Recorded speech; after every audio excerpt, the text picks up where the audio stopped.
Hey everyone, welcome back to another interview. I finally have a series name. It is called Max Efforts, Interviews with Parker Max. And I believe that the name was suggested by a lead XC runner. That's the name of his channel, so go check him out. I'm not sure if it was, but if not, you can go check him out anyways. And today I am speaking with Brogan Austin. Born in Boone, Iowa, and growing up in Boone, Iowa, he was the 3A state cross-country champion, as well as he won several state track titles. He ran at Drake University, where he experienced quick success, followed by some burnout, and then he is now a member of the Tinman Elite. He won the 2018 U.S. Marathon Championship in Sacramento, California. So let's get right into it. I hope you enjoy. I'll see you at the end. I saw that you said your favorite day of the week was Thursday. Today is Thursday, so it's a good day to have a great day. Yeah, the best of days. Yeah, it's the Monday through Thursday is always a grind, and then the easy part of the week is Friday, Saturday, Sunday. So it's always a nice reprieve to get to Thursday. Yeah, definitely. So I got a bunch of questions about your running career, high school, college, and then professionally, and then a few questions at the end, just that some of the viewers wanted to know. All right, sweet. Let's do it. So we'll start off. You grew up in Boone, Iowa, and as someone who also lives in Iowa, I know the pain of describing where you live to someone who's not from Iowa. So what is there to do in Boone, Iowa, and what was it like growing up there? And I think the only time that I've been to Boone was to go skiing one winter. Yeah. Surprisingly, it's like one of the only ski hills in the area, and it's not much. It's still just like a little bump in the road. But as far as Central Iowa goes, I'd say Boone probably has quote unquote the premier skiing hill in the central area. But growing up in Boone, we get a lot of people saying that it's all just cornfields, and to some extent in Boone that is fairly accurate. I could see, growing up, I'd have cornfields in my backyard. So, some of the guys did grow up on farms, but for the most part, it's a fairly decent sized town, like 12,000 people. Everybody knew everybody for the most part. But I guess as a kid growing up, we would do just the typical stuff, like everybody go to everyone's house and play outside, play flag football or baseball, or we were always outside playing. And then as far as stuff to do in Boone, it's like a main hub for Union Pacific or just like trains in general. So we have like train tours in Boone. We have the Ledges State Park, which is a very scenic area that a lot of people go to as well. So you can do some hiking out there. Some nice limestone rocks out there to look at. But pretty low key as far as entertainment goes. So how and when did you first get into running, and what did you first think about the sport? Yes. So like the story goes, my dad was fat and my mom said he needed to lose some weight. So he started picking up running and biking, and conveniently I was born shortly before then. So I tagged along in his hobby, and as he learned about the sport, I got more into the sport and just got an early start, and ultimately always had the dream of being a professional football player like most kids do, or firefighter or police officer. But as you go down the road, you start to understand like what you're good at and what you were, more quote unquote born to do. And since I had an early start, I started very young, at like 5 or 6 years old, just because I was trying to tag along with my dad. I was just better than a majority of folks, just purely because I got started before most people. So I had, as most people know, was running, the more you do it, the better you become. And the longer you do it, the better you become. And I've always just gravitated towards running, because who doesn't like to win? And I've enjoyed other sports, but there's just something about running that I've always clicked with, just because my dad's he's still involved with it. And my brother is quite heavily involved. Well, used to be quite heavily involved in it. He still dabbles in it, but it's something that's very relatable and makes you feel like at home.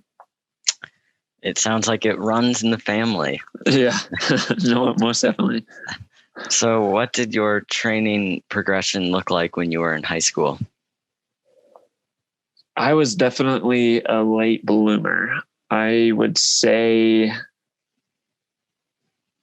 I didn't really train intensely for the first bit of my career.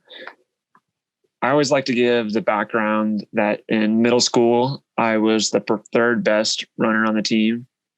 And then I'm going to back up a little bit further. So even in like PE, we'd do those time trials, like mile time trials or like 50-yard dashes. I would usually be the winner. And then in middle school, everyone started in puberty, and I was, falling behind, and everybody was starting to beat me. And then I was third best on the team, and really acknowledged that I needed to step things up, and started training more intensely in the middle school years. I just trained more in the summer.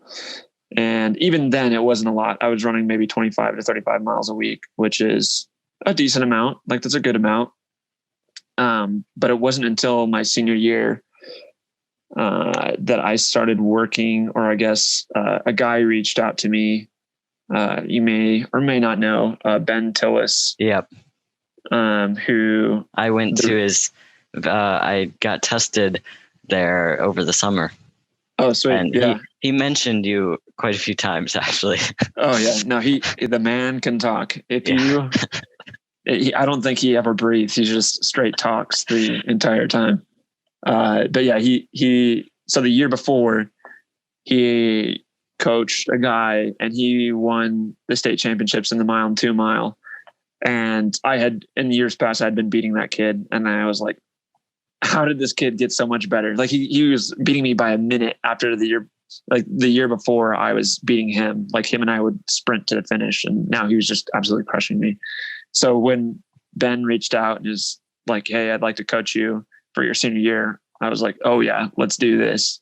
And we slowly ramped up the miles and got to about like 60 or 70 miles a week. And that's when I had my big breakout season.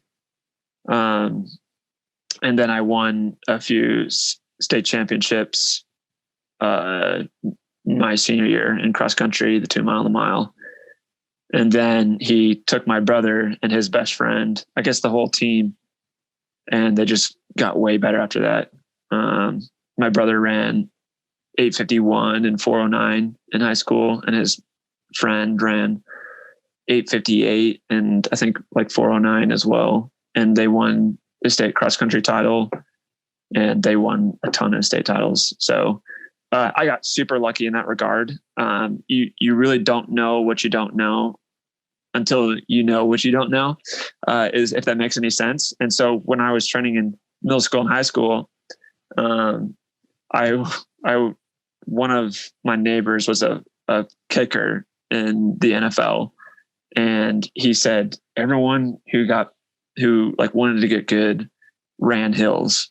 So I went to our local hill in Boone, and I just ran up and down it 25 times, and I got a little bit better that year. I got second in the mile at state, and that's why Ben recognized me. But then I was ultimately undertraining big time just because I thought I was doing a lot, but I really wasn't doing anywhere near what I was capable of doing. And Ben really helped me understand how much more I could push. I thought I was working hard before, but I had a lot more to give.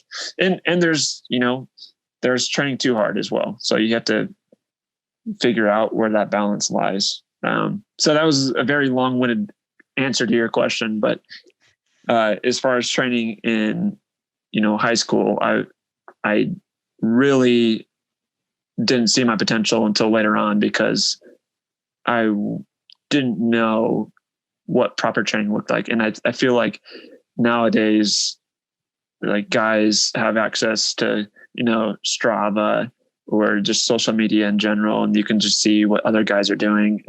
And I feel like the high school is getting way more competitive just because everyone has access to those items and that knowledge base, which is awesome. People are starting to learn how to train a lot better than they used to. Yeah, for sure. Yeah, way more efficient. Yeah. And so you said you were a late bloomer and you didn't really have you weren't running super fast times until senior year or so.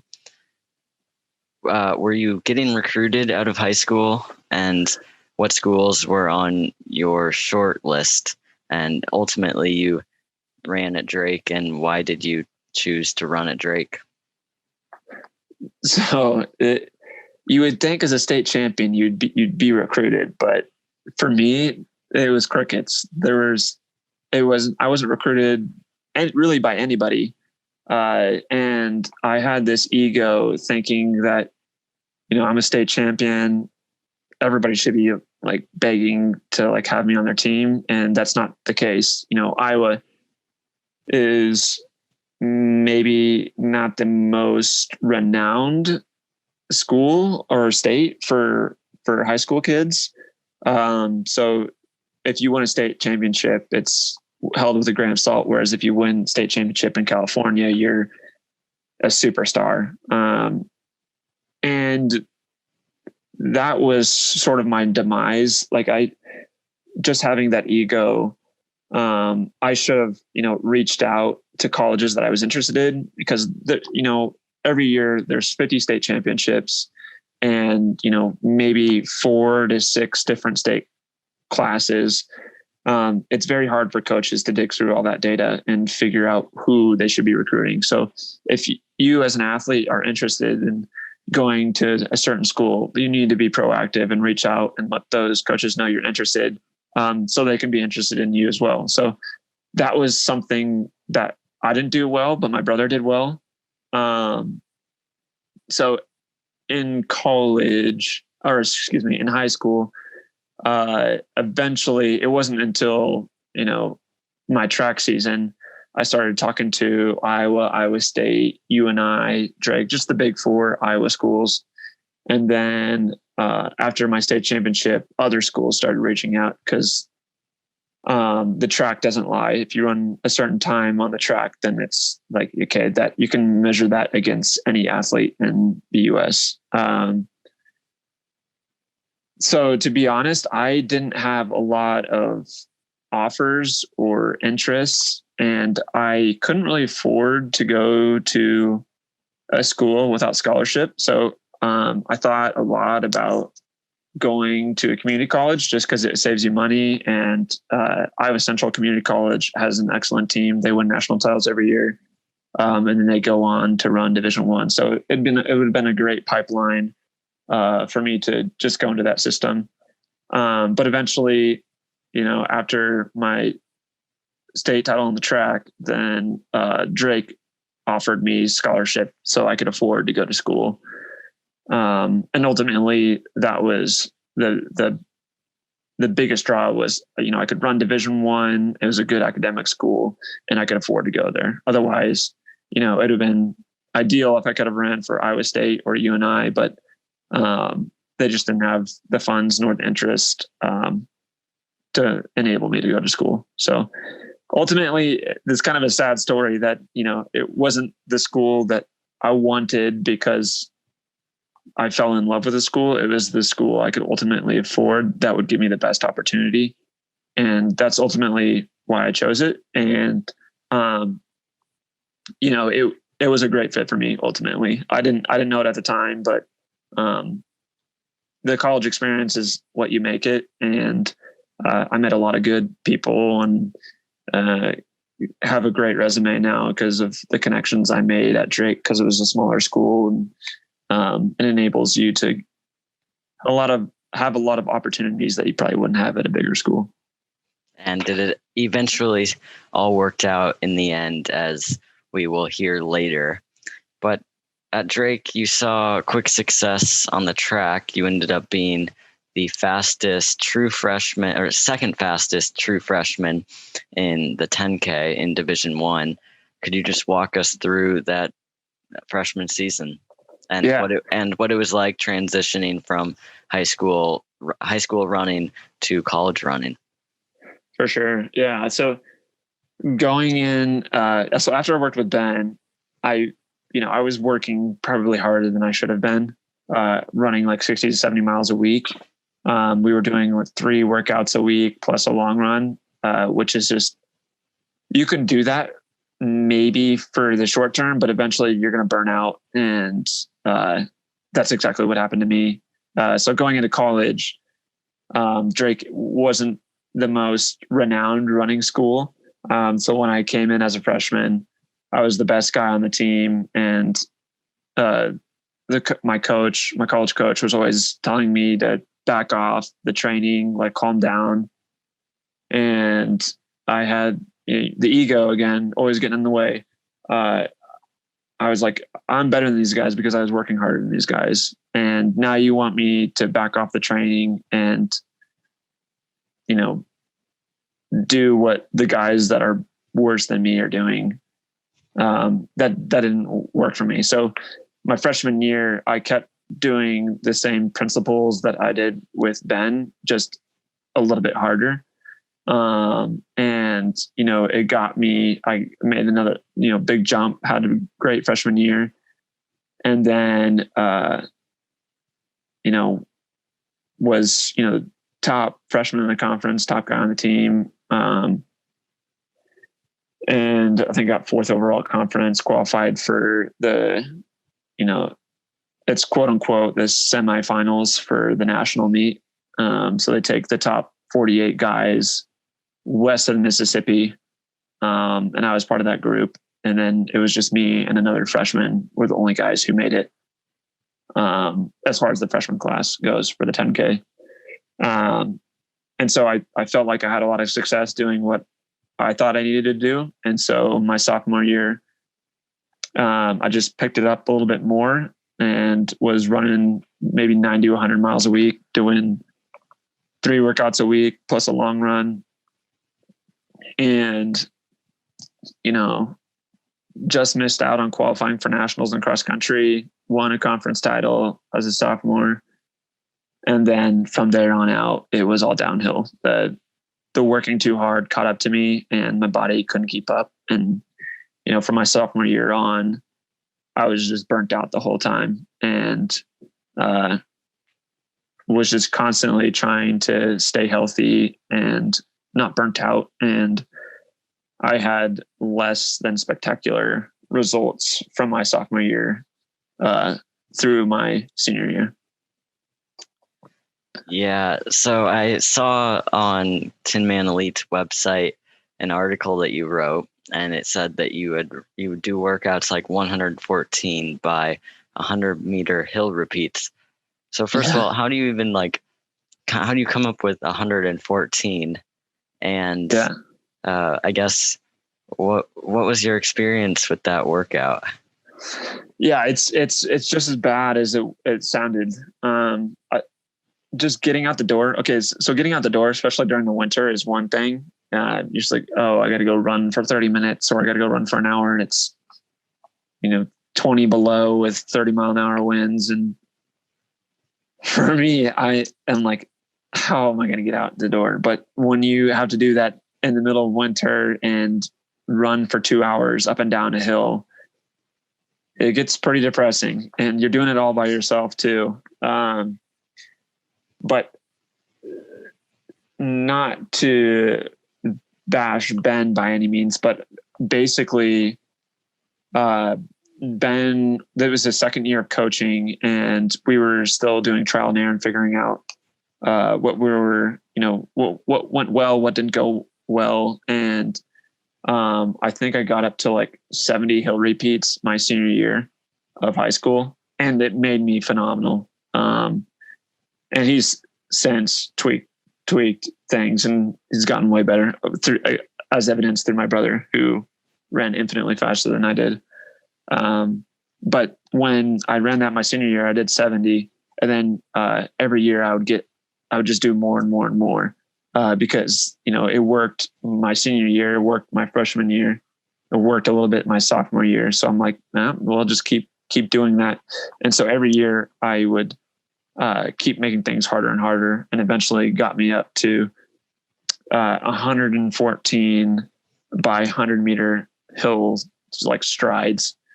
And my goodness, I would be so miserable. I would drive to the hill, and I would sit in my car and just kind of like hang my head and like, man, I do not want to do this. And maybe procrastinate for like 15, 20 minutes before actually getting out of the car, and then just running up and down for 2 hours at a time, just cranking out those hills. But because it was all with the goal of like, I want to be the best. And you have just an unfounded confidence when you get to the starting line. You look over and nobody has worked harder than I have, and nobody deserves to win this race more than I have.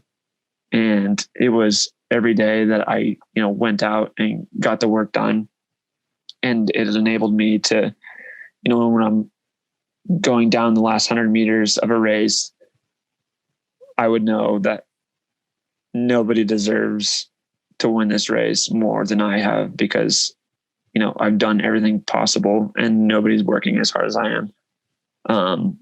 It gives you that level of, confidence. And, again, it was sort of an addiction for me to keep doing that and thinking it was right. But in reality, I was digging myself into a well, and that I couldn't get out of. And eventually I figured that out, but, it's definitely taken some time and persistence. So mentally and physically, you were not at your highest level. And what advice would you have for the runners out there who may be struggling or in a similar place as you once were? Yeah. So the biggest thing is just listen to your body. If you feel burnt out and tired and you hate running, you're probably doing too much. And we're always going to have, like, running is a constant state of like fluctuations. Like, you're going to have low peaks, you're going to have high peaks where you really love running or hate running. But if you consistently are hitting those low peaks, like for 2, 3, 4 weeks at a time, you're probably doing too much. Your body is just an amazing thing that it tells you when you're hungry. It tells you when you're thirsty. It tells you when you're doing too much and when you need like more sleep. Like, if I wake up and I can't focus and my mind's foggy and I'm not motivated to do something, I know I'm either not eating the right stuff, I'm not getting enough sleep, or I'm overtraining. And if I change one of those 3 things and things start to go better, then I know that's what it is. So just always listen to your body. That was something I constantly ignored. I would hit those valleys and I'd be there for months at a time. And I would just think to myself, I'm going to get out of this eventually. Like, I'll come back up. And I just kept grinding through it. And that was my ultimate downfall, was not listening to my body. So if you should always enjoy your sport. If you're not enjoying it, you need to take an assessment and figure out why you're not enjoying it. I would definitely agree with that. So you ended up finishing your senior year and you ended up running slower than you had any other year. And I can't imagine how frustrating that would be, but you still wanted to run fast and you still wanted to compete. So what would you say relit the fire inside of you to keep competing and keep training hard? Yeah. So, well, I can see your running posters behind you. So that's, for me, that's really relatable, is that, running is my identity. And I didn't really build on anything else. I, growing up, I was always the runner. When I was playing other sports like baseball or football, I was always the runner. Like, that guy runs because he's just really good at running. And, graduating from college, I knew I was better than my results had said. And I am just a very competitive person, and I wasn't going to quit running until I ran the PRs or something near, like what I knew I was capable of, just because I had invested like 20 years of my life to running. I wasn't just going to hang it up because it didn't go well the past couple of years. And so it was to, one, to prove to myself that I could do it. And then two was to find my identity. I'd always been known as Runner Brogan. It's a hard thing to let go. And eventually I'll, come to terms and, find new hobbies or things to, Brogan's, he's a good project manager, or he's a good friend. I've begun to build those qualities and traits too, that, I'm not just a runner. I'm also these things as well. But I guess to answer your question, it was one, an addiction. Two, it was, I wanted to prove myself. And three, it was, my identity. And I didn't want to let that go quite yet. So I stuck with it. And you ended up getting coached by Tom Tinman Schwartz. So how did you first, approach him? Because I heard that you were the one to reach out to him. And then what was it like? Because the first little while, you continued to train in Des Moines while the rest of the Tin Man group was in Boulder. So what was that like? Yeah. So if you haven't heard of Mr. Tinman or Coach Tinman quite yet, you eventually will. He's a phenomenal coach, probably the smartest guy I know in the running world. And he took someone like myself who was underperforming, and really helped me blossom to heights I never thought I could reach. But it all started with, I had a couple of training partners, Reed Fisher and Tyler Mueller, who started or formed the original professional group out here in Boulder. It was Reed, Tyler, and then Sam Parsons and Drew Hunter. We're sort of like the founding fathers, if you will, for the group. And, after college, I had just been running on my own, just doing easy runs, making sure that I found a way to enjoy running again. So I wasn't training very intensely.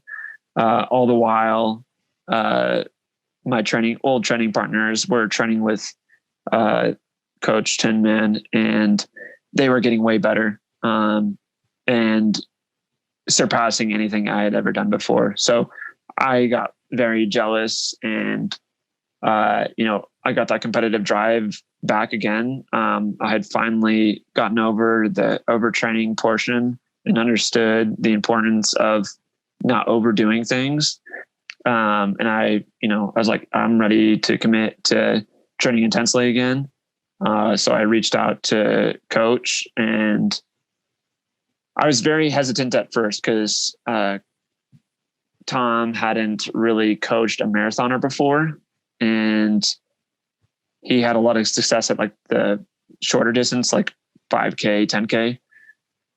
So it was hard for me to buy in, but as soon as I called him, he's like, Brogan, you work with me and you're going to run well. Like you can have the utmost confidence that you're going to be an amazing runner. I'm going to give you the right training that you need. I've coached marathoners in the past. Like I know what I'm doing. I was still skeptical. I was a skeptic of like his statements, just because the guys that he had coached had run at 2:18 or 2:19, which is nothing fantastic.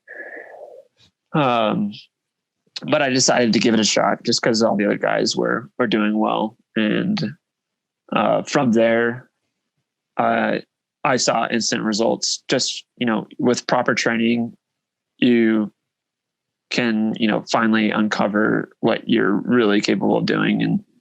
And coach understood what I needed, and we were efficient with that. And it took me about 14 weeks of under his coaching, and then I just skyrocketed. Like I had these massive gains. I ran basically my 10K PR in college, which was like 4:45. I basically ran that for twice the distance on the roads with hills. And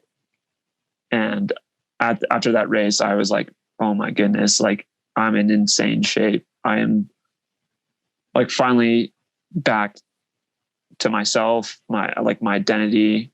And like all that time, like I knew I was a good runner, and I couldn't explain that to other people. Everyone's like, oh yeah, sure. Yeah. Like you did well. Like you did solid. I'm like, no, like I'm great. Like I'm a great runner.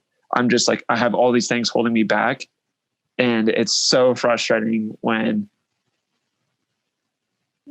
you can't really explain that to people. Like, it's like you have a 10-pound bag on your back and you're running, and you run maybe a subpar time, and everyone's like, oh, you did a good job. And you're like, no, I had like a 10-pound bag on my back. I could have run so much faster. And they're like, well, you still ran good. That's basically what it was like my whole college career, just knowing I could run so much faster. But I was just so exhausted all the time. And to finally take that backpack off and run an impressive time, like, it was just a huge relief, to like, no, I wasn't going crazy. And then eventually, like 4 weeks later, there was the national championship at the marathon. And going into that race, I was like, there's no way anybody's going to beat me. And I always like telling this story because it sounds good, because it worked out. But if it didn't work out, I would have looked like a fool. But before they were published, like my sponsor Rabbit was publishing an article, and they said, hey, what is your prediction for the race? Like, what are your goals? And I was like, my goal is to win. Like, that's all I put. I was like, win. It's just the one word, win, period. And then as soon as I submitted it, I was like, oh, I shouldn't have said that. Like, I'm not going to look like an idiot. But come race day, I got the W. So now it looks like I just had a ton of swag going into the race and knew what I was capable of doing. Yeah, I want to talk about that race for a little bit, because the week before you had a sinus infection, and what were your thoughts leading into the race? What did you think would happen? And was there ever a point where you thought maybe I should just drop out of the race? Yeah.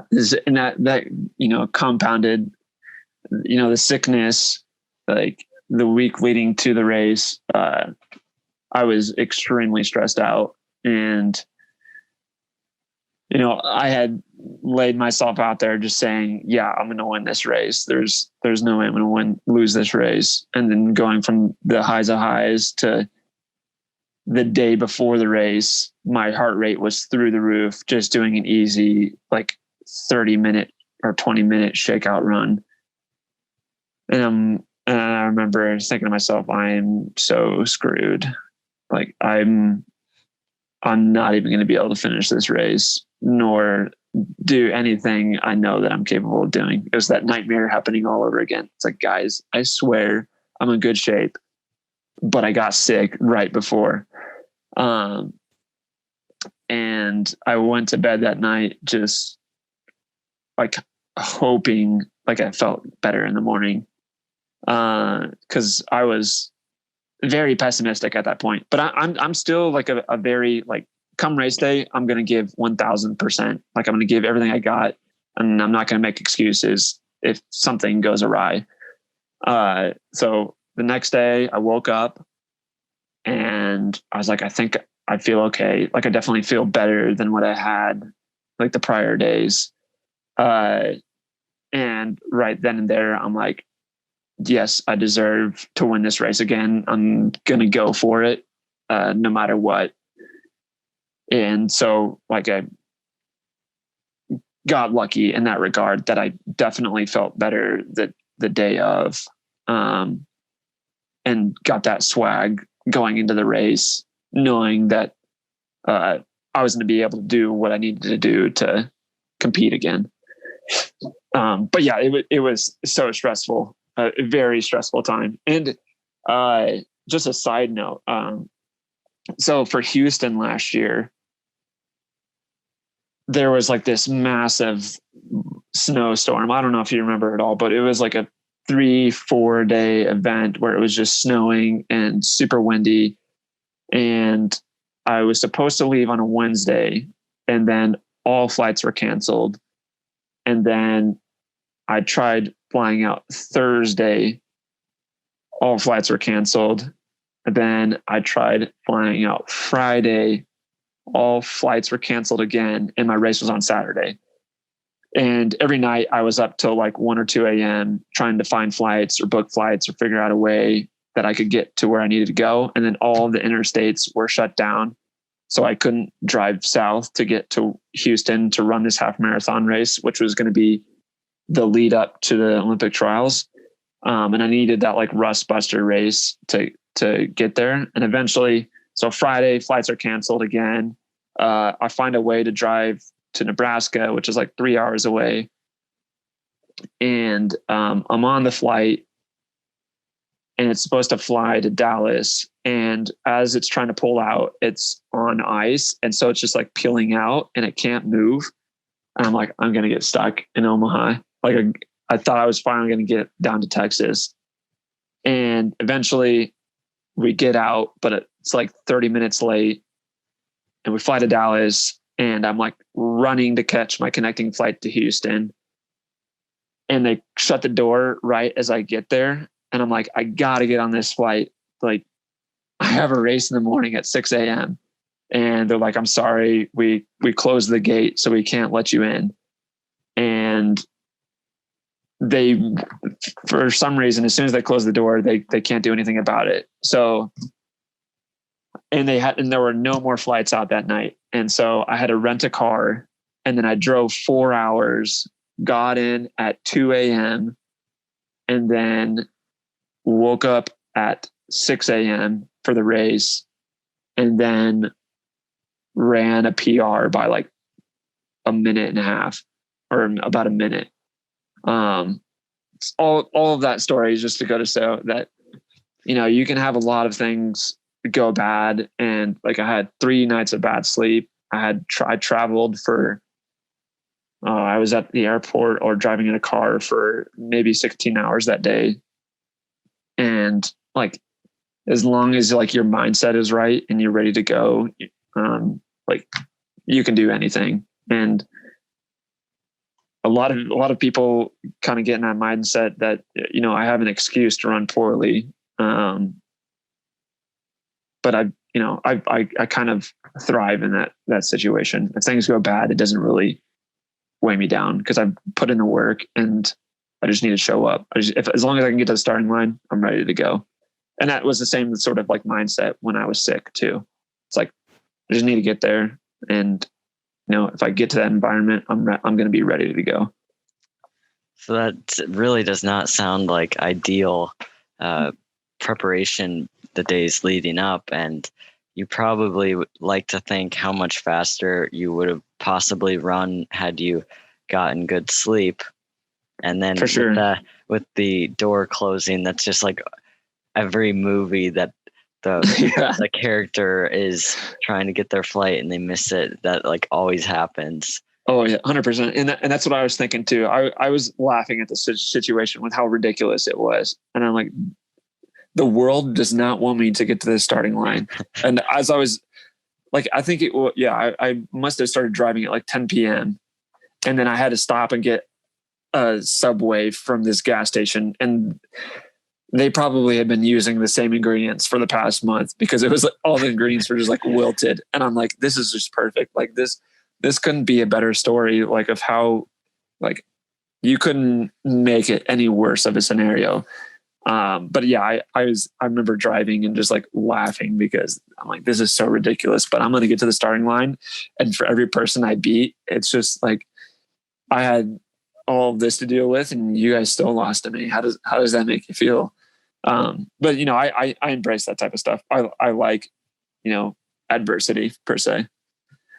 And you have a good story for it. So that's all that matters. Yeah, exactly. I just do it for the stories. So for those of us who do not remember the 2018 U.S. Marathon Championships, could you please walk us through the race and the emotions that you felt when you won? Yeah. So the marathon is a long race, so I won't bore you with all the details, but long story short, there were, you know, a bunch of good guys. One of the guys had gotten 6th at the last Olympic trials, and his name is Matt Yano. And then there were a few other guys who were debuting in the marathon as well. So it was a pretty solid field, and didn't really know what to expect. But going into the race, coach said, take it easy the first half marathon, and then the second half, just start to ratchet it down. And he's like, you're going to pull away from everybody. You're stronger than everybody in that field. You're going to get to about 10K to go and just pull away from everyone. So that was the goal going into the race. And as soon as we got going, 2 miles in, Matt Yano, probably one of the more competitive guys in the field, just took off, and he started clicking off maybe 450s or something like that.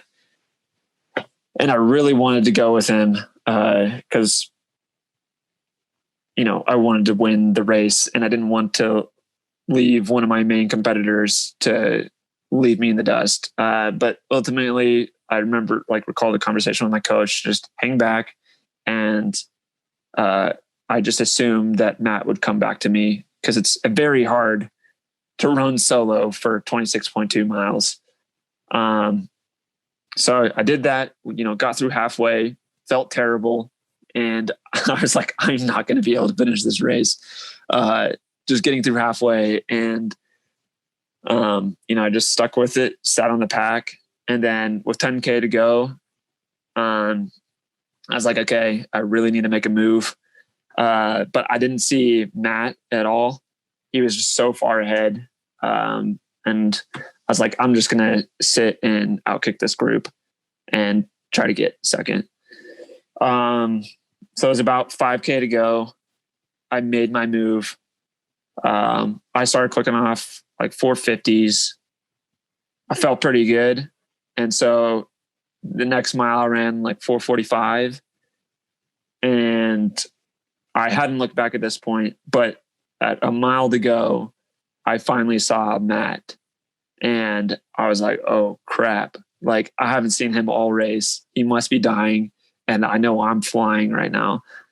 And I just got a huge burst of adrenaline, just knowing that a national championship was right there with a mile to go. And I could tell at the rate that I was covering versus, you know, the rate that I was catching him, I'm like, I'm definitely going to catch him within this mile. So I started running.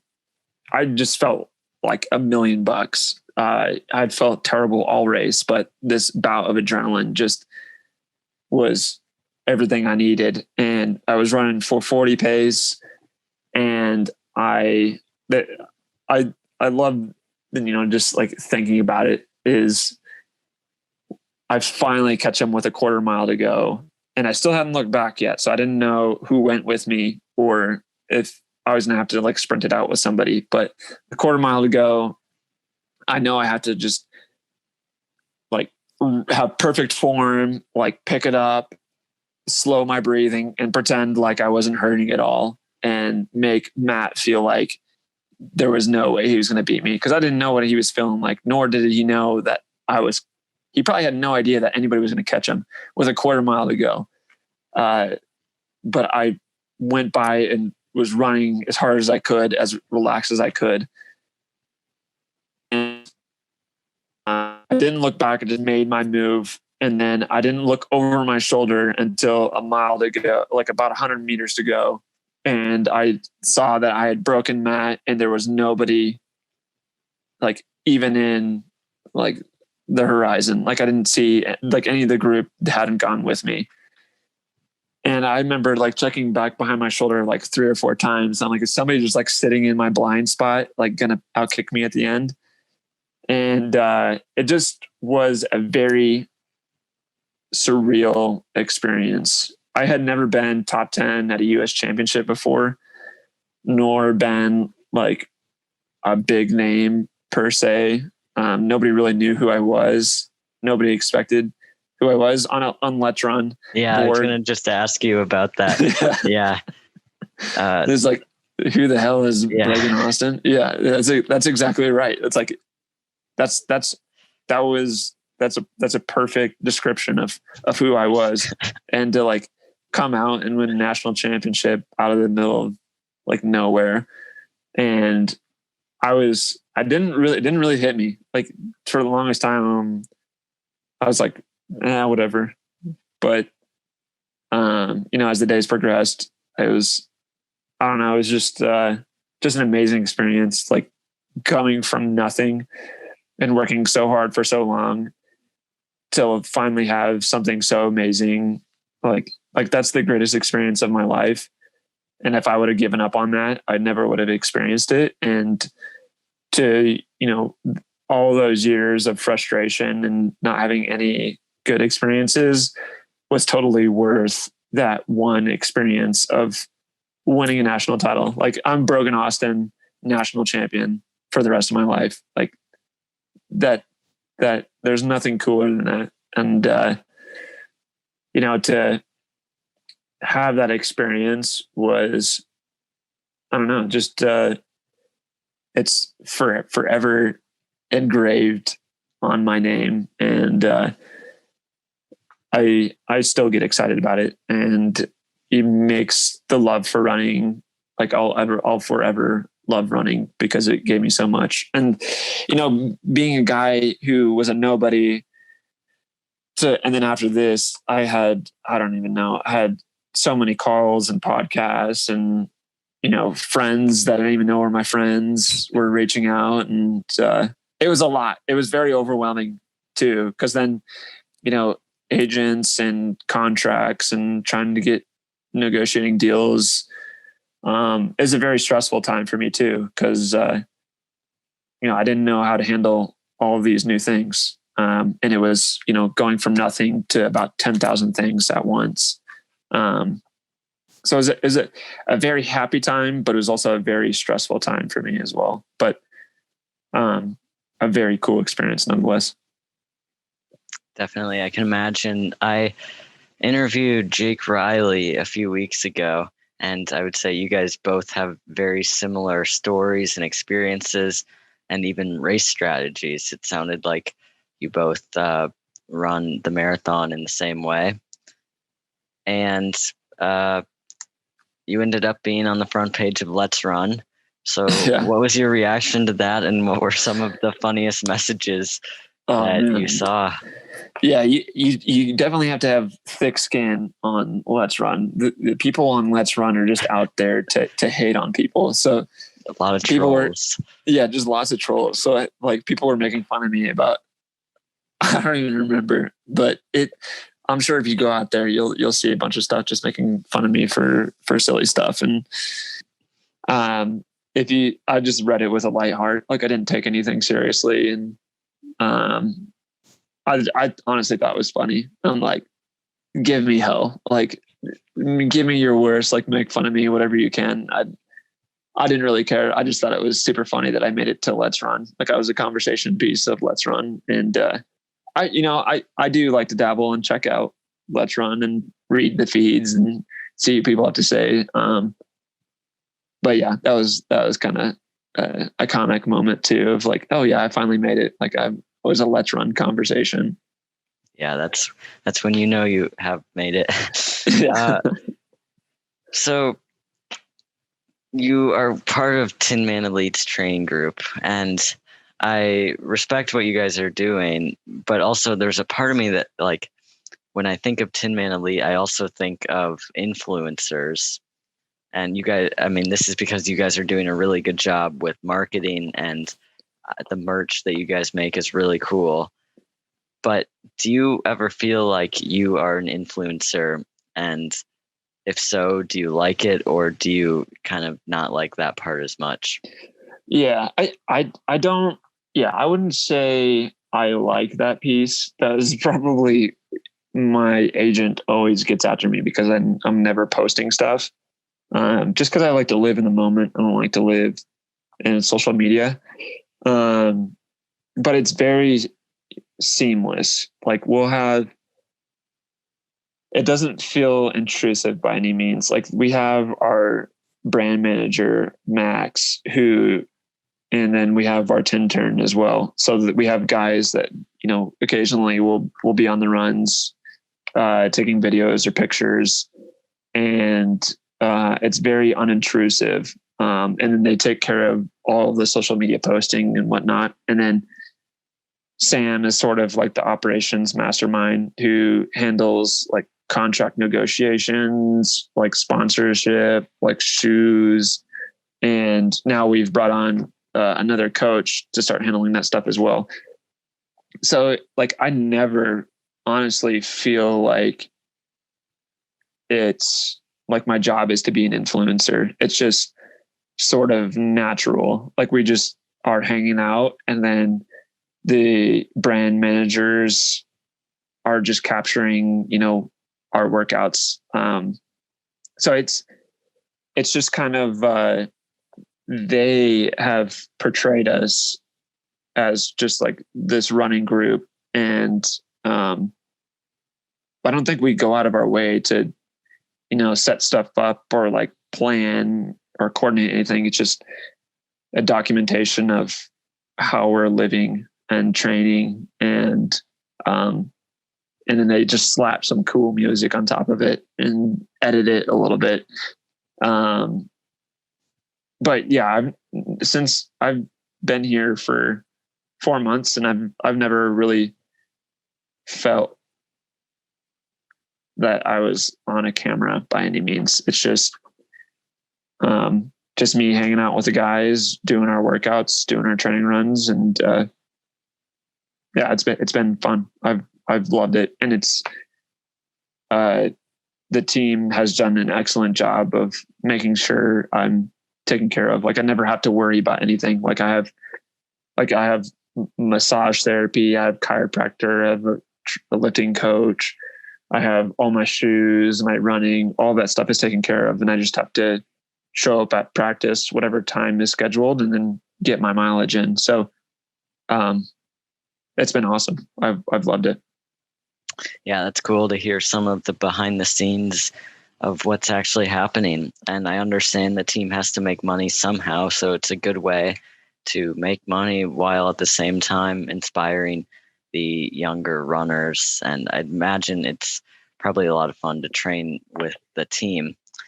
So we're coming into the home straightaway. These are some of the rapid fire questions you can answer in however much detail that you want. And these are questions that people asked me on Instagram. So one viewer asked if you would ever be back at the Quad Cities Turkey Trot. I'm surprised it's actually happening this year. Yeah, same. I couldn't believe it either. I actually saw it the other day. I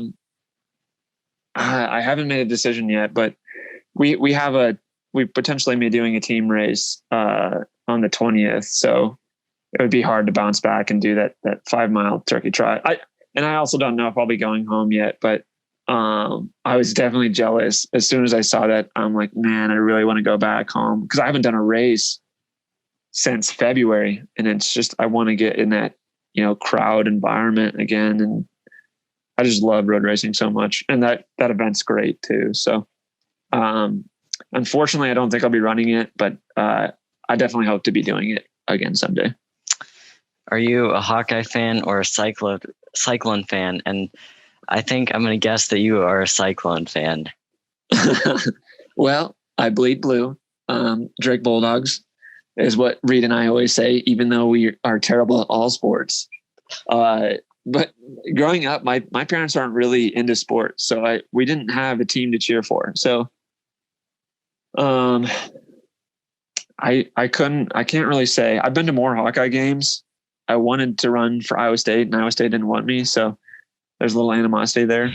But either way, I honestly, between the two of them, I hope they both do well. But I do tend to, I guess I would favor maybe the Hawkeyes more than Iowa State, surprisingly. I like to hear that. Yeah. Go Hawks. Yeah. Another viewer asked if you are growing a beard for November, and it kind of looks like you are. Yeah. No, this is the extent. This is probably like 3 weeks of not shaving. I can't grow any facial hair. So this is my beard if it were one. So according to my coach, who says that he's gone on a few runs with you, Jay Welp, and he says that you are a self-proclaimed cereal connoisseur. Yeah. So what is your favorite cereal? Yeah, I eat way too much cereal. Right now I've been on a chocolate Chex cereal kick, and I eat way too much of that. I was just thinking the other day, I've got to find some or others substitute because I eat it for breakfast. I have like 3 bowls, which is disturbing to hear. And then I'll like snack on it during the day as well. And oh man, I tell you what, I just cannot kick the habit. Maybe someday. Cereal is a food though that's like so easy to snack on. Oh, it is. Yeah. What is your favorite race to run and your favorite race to watch? Favorite race to run is definitely 10 miles. It's the half marathon is just 3 miles too long. You get to 10 miles and you're like, okay, I'm ready to be done. So, definitely 10 miles. There's very rare 10-mile races. But I always love them when I get to do them. Favorite race to watch. Oh man, mile is always exciting. And the 5K. 5K is just like a great blend of strategy and speed and strength. Like it's just a very well-rounded, and just like it's only 15 minutes as well. So I would say probably the mile or the 5K. All right, 2 more questions. The first is, should carbon fiber plate shoes and the Vaporflies, Alpha Flies, all those, should they be banned? Yeah, I really don't like them. They definitely make you better.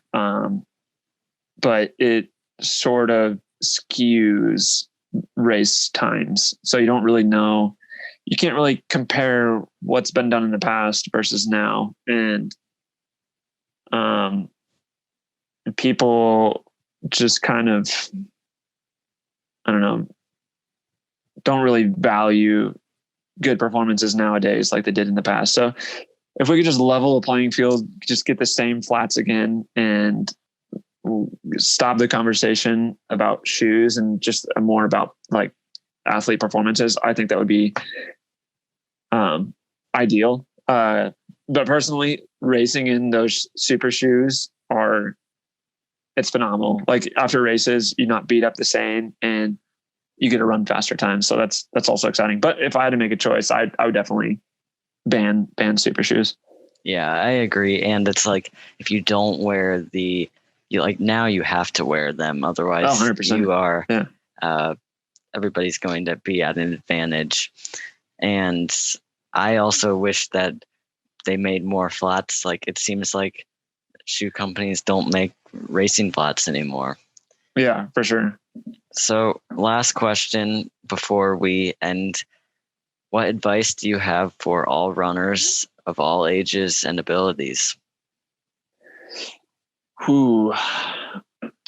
I know this is probably well known, but take the easy days easy, hard days hard.